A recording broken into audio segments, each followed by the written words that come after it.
I am always looking for free resources to help me with my art, but with so much information available to us across the internet, researching and sifting through all these resources and finding what helps and what doesn't can get real tedious. But I got you. I'm here to share a consolidated list for you all of free resources I've used for my art process that really help. At the end of the video, I'll be showing how I've put all these tools together to plan out an illustration.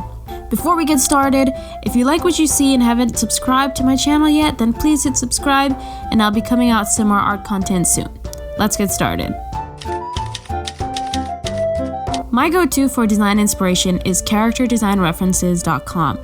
This site is like an encyclopedia of inspiration, from characters to environments to storyboards, short films, props, and so much more. I'm gonna go ahead and share some of my favorite things about this site. Under the Artworks tab is the Art of Animation link, and that takes you to a bunch of art of books that you can immediately start browsing, from Disney, Miyazaki films, and so many more. And they've got character sheets, concept art, and a lot of super cool things to take a look at. My second favorite part of this site is their vast visual library.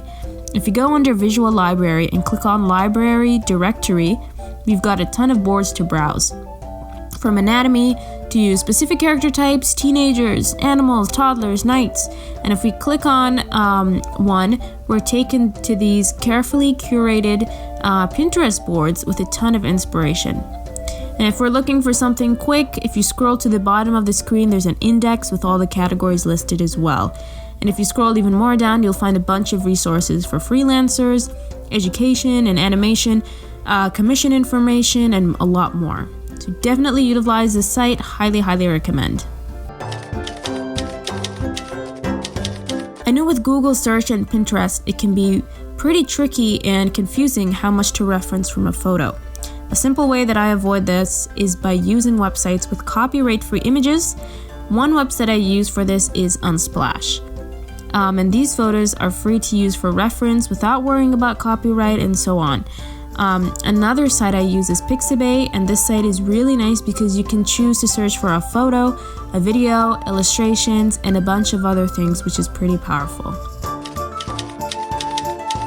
One thing that really helps me when thinking about composition is referring to and studying actual films. A site where I can quickly find some stills from my favorite movies is filmgrab.com, and they've got some nice features on this site. You can browse by director, category, which is like genre, or you can click A to Z and search for a specific film. I'm gonna search for Avengers Infinity War, and once I click, I'm immediately shown a bunch of stills from the film, which is super helpful not only when studying composition, but also lighting, color, and a lot of other things. Color schemes can be a tricky thing to decide and compare, which is why I use Coolors, and I'm about to show you how.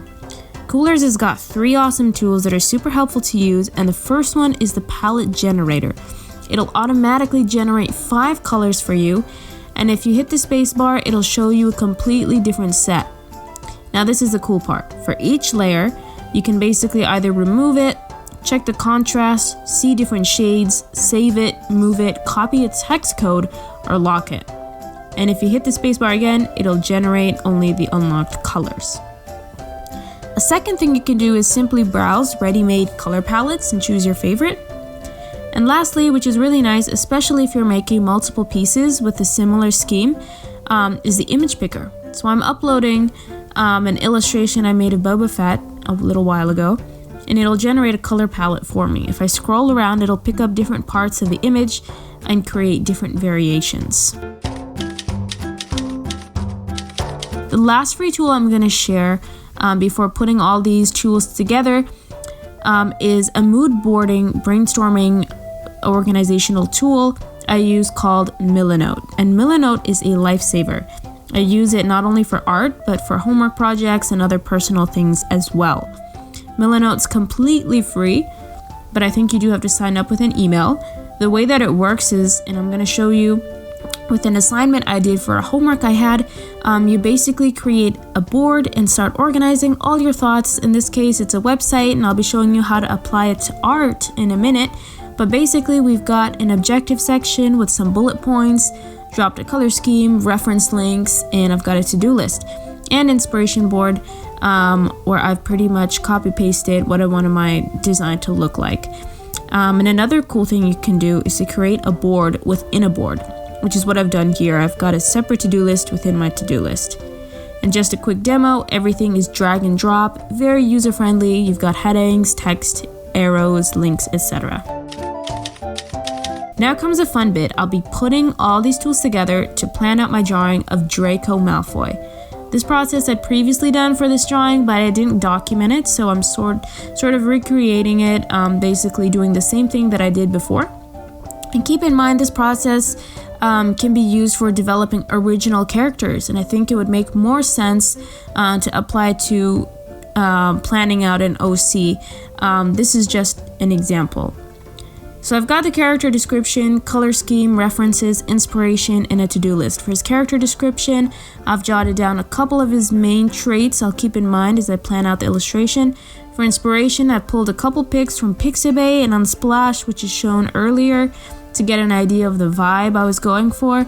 Composition-wise, I went into Film Grab and took some pictures from there for some guidance.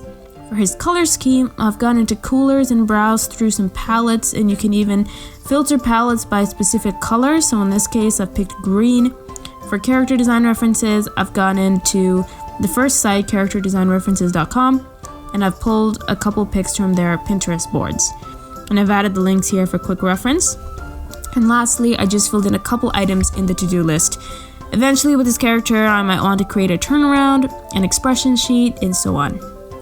And this is what the finished mood board looks like, and I really find using this process and these free resources to really help make your ideas come to life without wasting too much time looking for inspiration or staring at that blank piece of paper.